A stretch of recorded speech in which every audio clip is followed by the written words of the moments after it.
2 hôpitaux sortis de terre en un temps record. Ici, en banlieue de Wuhan, il aura fallu une dizaine de jours à peine pour construire 2 bâtiments.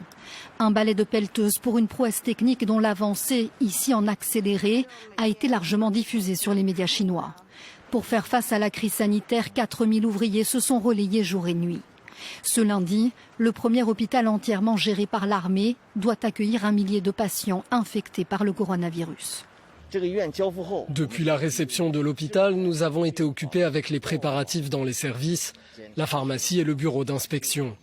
Il a fallu mettre en œuvre toutes les mesures nécessaires avant l'arrivée des malades.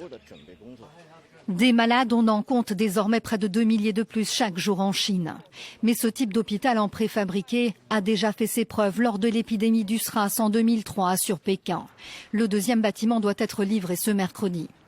Pour gagner la bataille du nouveau coronavirus, l'armée toujours en première ligne sur ces images de ravitaillement direction la province de Hubei, coupée du monde. Mais il faudra bientôt d'autres ponts aériens. Avec près de 300 cas d'infection, à 800 km de l'épicentre de la contamination, la ville de Wenzhou et ses 9 millions d'habitants est depuis ce dimanche elle aussi sous confinement. Tous ont désormais l'obligation de rester chez eux. Seule une personne par foyer est autorisée à sortir tous les 2 jours pour faire ses courses.